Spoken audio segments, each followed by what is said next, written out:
Je suis très heureuse d'être parmi vous ce matin. Merci pour votre accueil chaleureux. Merci pour votre amitié, pour votre hospitalité. Donc, j'aimerais commencer par une question. Et ma question sera probablement un petit peu absurde, mais je vais vous raconter quelque chose et vous répondez dans votre cœur ce que vous feriez. C'est une question hypothétique, c'est clair, on ne peut jamais prédire ce qu'on ferait dans une situation donnée. Mais imaginez, vous êtes marié, vous avez un partenaire, une épouse, un époux, et ça se passe bien. Et un jour, votre partenaire vous dit « Je vais te quitter, j'ai trouvé quelqu'un d'autre ». Donc, il part ou elle part, et finalement, il ou elle passe sa vie avec d'autres compagnons de route. Et un beau jour, votre partenaire revient vous voir et il vous dit, elle vous dit, j'aimerais repartir avec toi. Est-ce que vous l'accepteriez ou pas? C'est absurde, je sais, hein, je raconte un scénario hypothétique. Voilà, c'est pas aussi facile que ça. Hein? Ça dépend peut-être, ça dépend. Mais normalement, la première réaction, et ça serait vraiment une réaction humaine et normale, ça serait de dire non.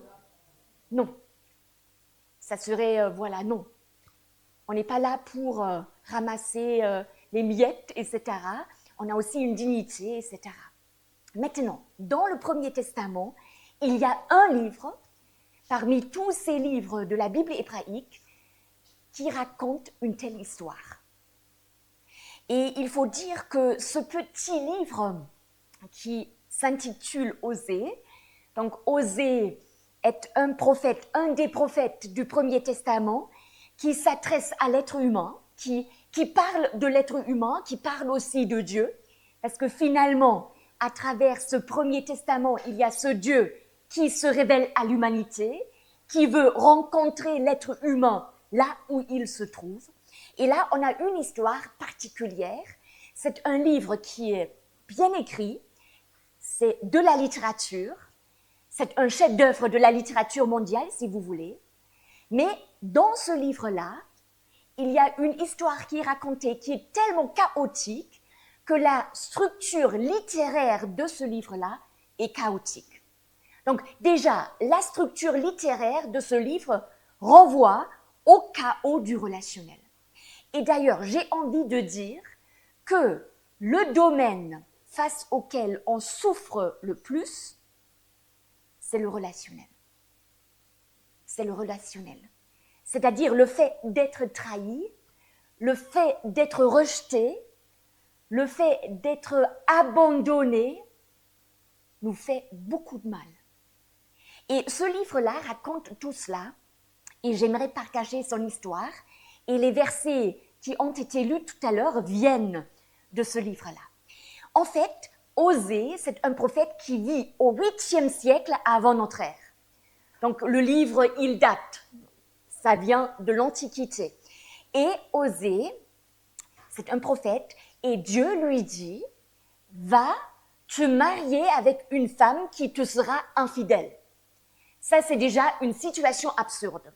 Je crois, à titre personnel, je ne me marierai pas avec quelqu'un qui me sera infidèle. Vraiment, c'est absurde. Donc Dieu lui dit, tu vas faire exactement ça. Tu prends une femme qui te sera infidèle. C'est ce qu'il fait. Ensuite, il a des enfants avec cette femme et cette femme le trompe avec d'autres hommes et après, il doit la reprendre. Donc c'est exactement la situation que je vous ai décrite tout à l'heure. Absurdité. Et Dieu va dire à Osée, ce que tu vis dans ta vie humaine, c'est exactement ce que je vis dans ma relation avec mon peuple, avec l'être humain. Parce que le peuple de Dieu, ça reflète l'être humain. Donc, je suis le Dieu qui a créé l'humanitaire, le Père de l'humanité, d'après les textes bibliques. L'être humain est mon compagnon de route, c'est mon partenaire. Donc, il y a une alliance entre le Créateur et l'être humain et surtout ce peuple dont parle le Premier Testament. Et ce peuple me trahit, m'abandonne, me laisse tomber, et je suis dans la même situation que toi, Osée. Et tout le monde doit comprendre la complexité de cette relation à travers ce que Osée vit avec cette femme. Cette femme s'appelle Gomère, et voilà le dilemme. Et j'aimerais prendre quelques textes du prophète Osée qui parlent d'eux-mêmes pour vous faire comprendre un petit peu ce livre, ce petit livre dans le Premier Testament qui n'a pas de structure littéraire.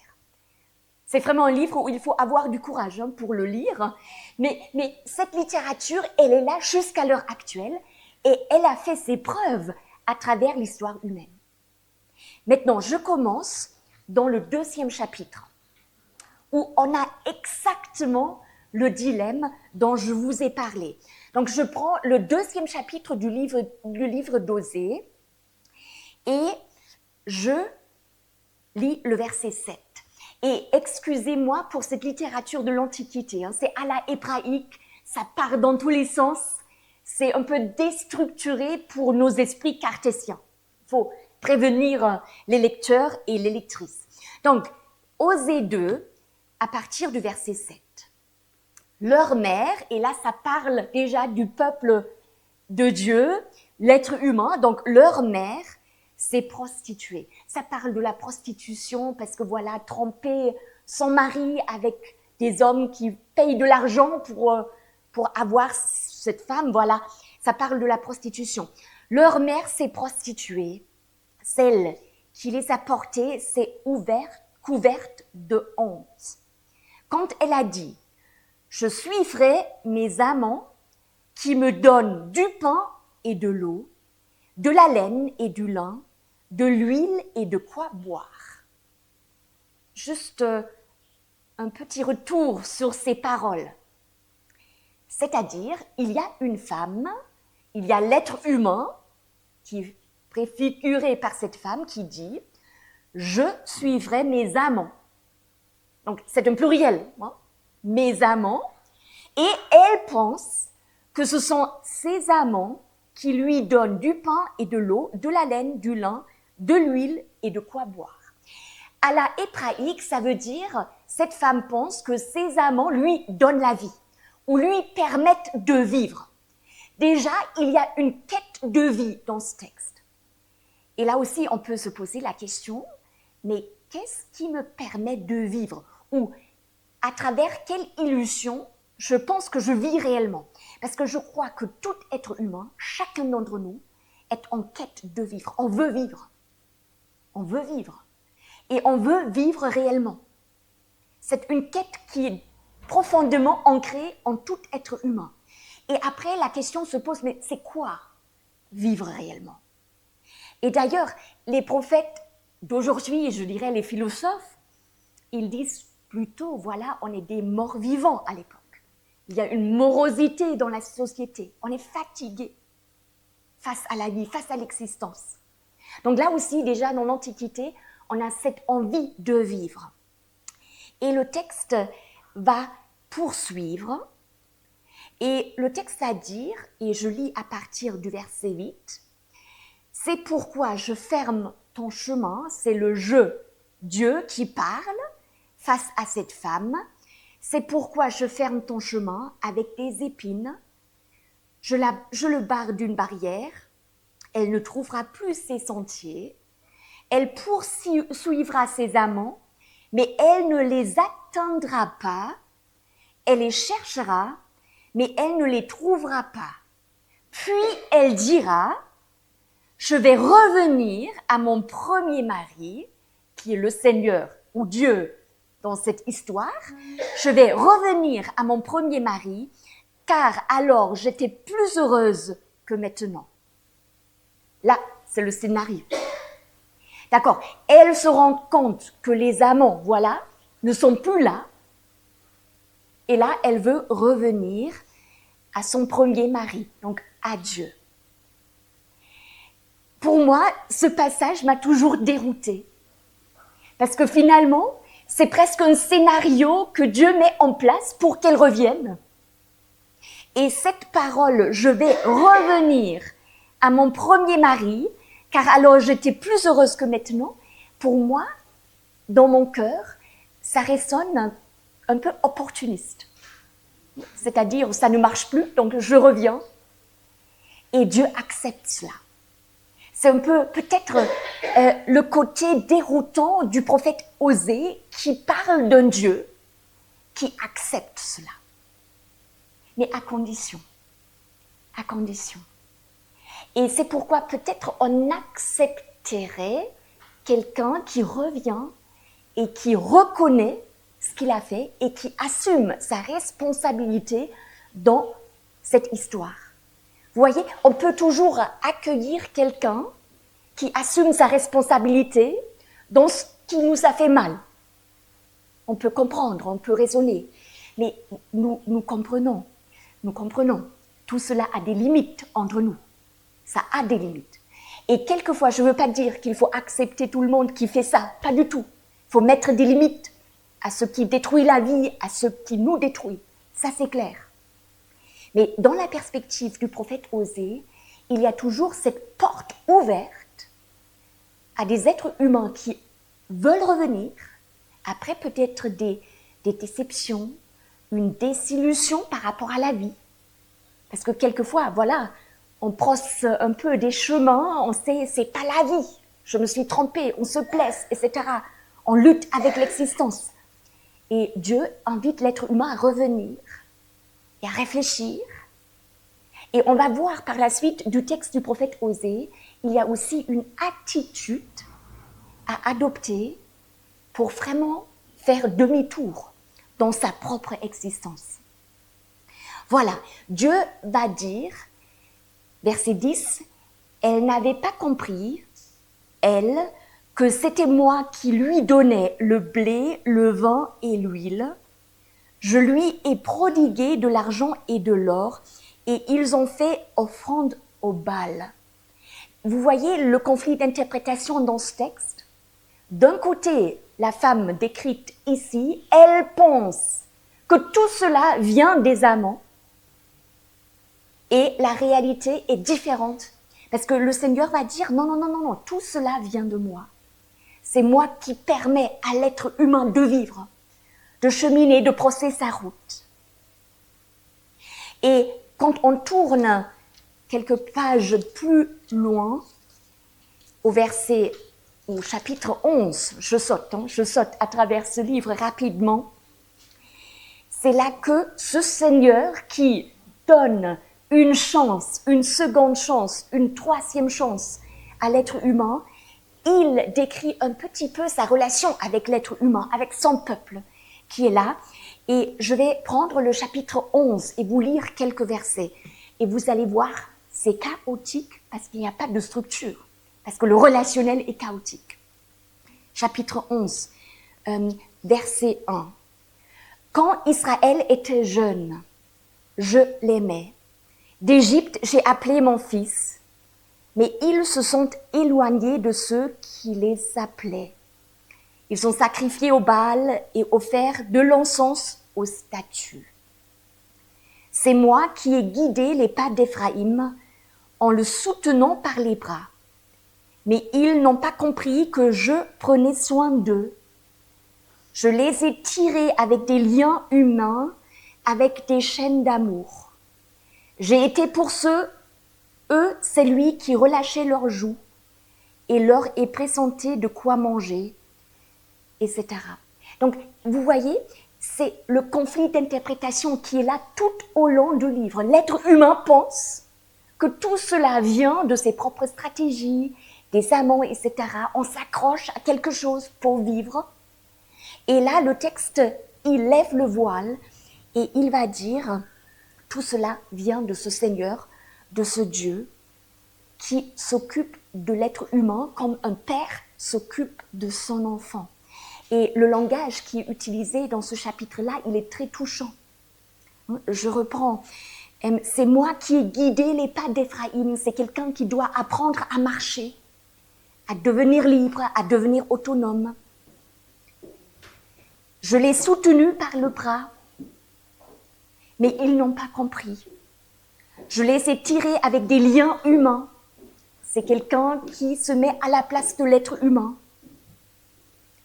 Et face au dilemme humain, face à tous nos égarements, face à nos doutes, face à nos questions qu'on a face à l'existence, il y a un Dieu qui est bouleversé à l'intérieur de lui. Et là, vous avez quelque chose dans le texte, ici, dans le livre d'Osée, qui est singulier dans cette littérature hébraïque. Parce que normalement, le texte ne parle pas forcément des émotions de Dieu.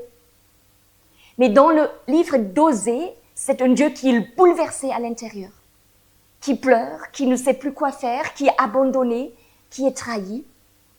Et je vais prendre le verset 8 et 9, qui parle de ce Dieu, de son intérieur, de ce qu'il ressent. Et quelquefois, j'ai envie de dire, on ressent peut-être dans notre petite sphère humaine un peu la même chose. Face à des situations humaines désespérantes, face à l'impuissance qu'on ressent, face à des situations où on ne peut plus rien faire. Et là, le texte va dire, « Comment pourrais-je te traiter, Éphraïm?